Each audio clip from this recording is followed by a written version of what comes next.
With all the wind and the rain and all the hurricane scare, how is the Daddykirbs Farm doing?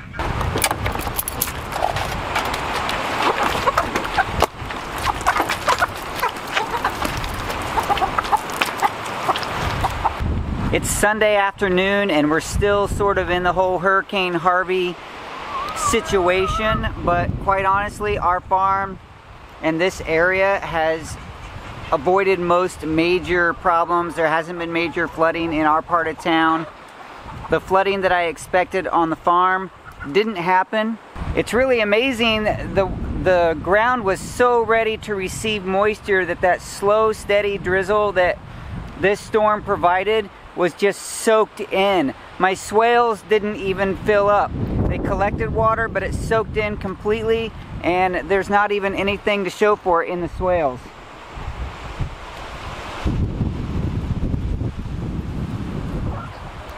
This is the first swale that collects water up here. It usually sits here, fills up and sits for 2 or 3 days, but it has all soaked in immediately. There's a little bit of standing water in puddles. Maggie's still stalled up because I don't want her out here slipping around. She's got fresh hay and she just had a little grain. She's in good shape. I did let some ducks and chickens out. You can see the ducks over here. They're enjoying, they're probably picking up worms.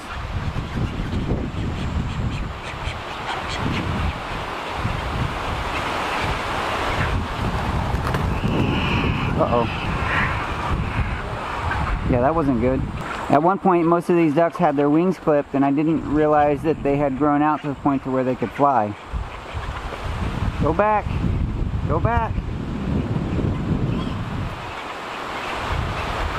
I'll put them away in a little bit. I did let the big chickens out. They haven't been out in a couple days.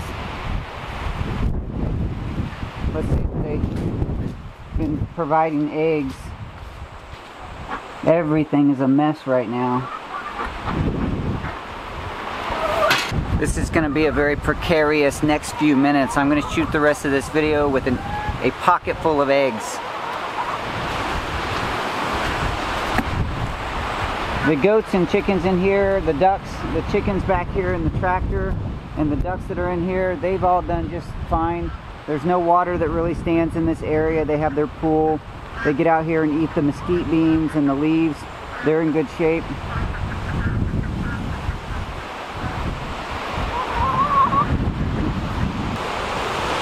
The second swale here, again, it collected water, but it all soaked in really fast. You can see a little puddle, but mostly the swale system did its job to slow down water. All the water has soaked in really fast because the ground was so ready to receive it, and the rain was very slow and very steady, which is exactly what we needed at this point here on the farm.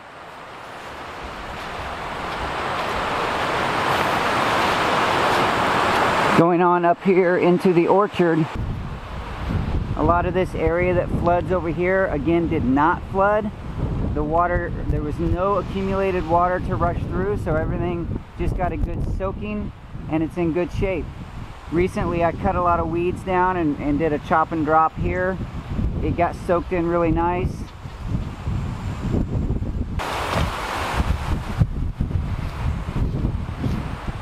The main swale here, same story. Really nice and wet, but didn't accumulate any water.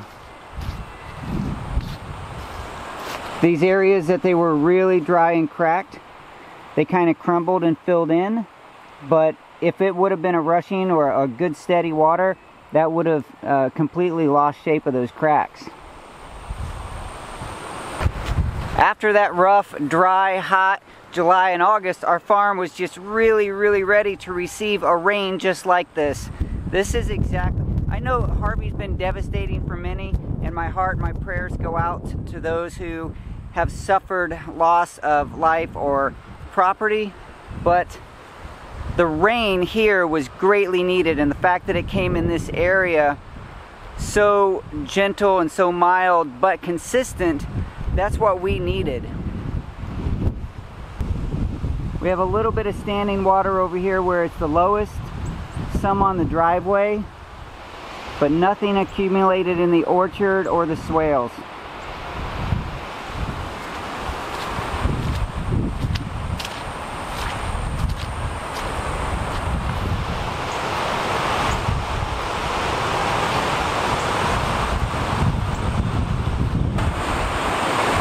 Up by the house we have one branch here that fell off this big tree. This is the tree that I repaired a couple years ago with that wire. That was swaying a lot in the breeze and the winds in the last couple days, but that has held up just fine. We did lose just one branch over here.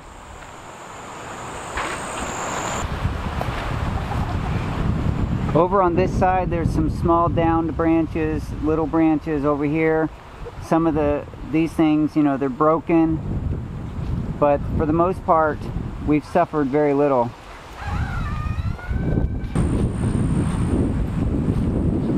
The horse barn got a good soaking, but it's in good shape. The roof held on just fine in the wind. Everything's good over here. Some of the tools got wet, but that's just because the wind was blowing straight in this direction. Knocked the ladder over. There's some branches over here. We lost one tree. This tree started to lean in the when it was just hot and dry, and then all of this wind and rain just finished it off, so we lost this one mesquite tree. It looks like there's no bees coming in or out of any of the hives right now, but they're all still standing. A little bit of water accumulation in front of the hives, but the hives look fine. It's good to see that the bees survived the wind and the rain. I figured they would, but I was a little concerned about the wind. It looks like they did just fine. I do truly appreciate the love that you guys have shown on YouTube in the comments and on Facebook and other places, other social media platforms. It is good to know that we are cared for. We here on the Daddykirbs Farm are fine. I would love to have you go ahead and keep praying and thinking about those people who are further south and further east toward Houston. They're having a terrible time with flooding. Some of the creators, Better Life Together and Jeff Bernhard with Executive Gardener, challenged with high waters and loss of power. I don't know exactly you know, how it's going over there, but just based on the news, they're in bad shape. If you are a subscriber, thank you so much for following along here on the Daddykirbs Farm. If you're not, you may want to subscribe so you don't miss anything as I produce new content. Give me a thumbs up, and that lets YouTube know that you appreciate what's going on here on the Daddykirbs Farm. Thanks again for watching. I'll talk to you soon.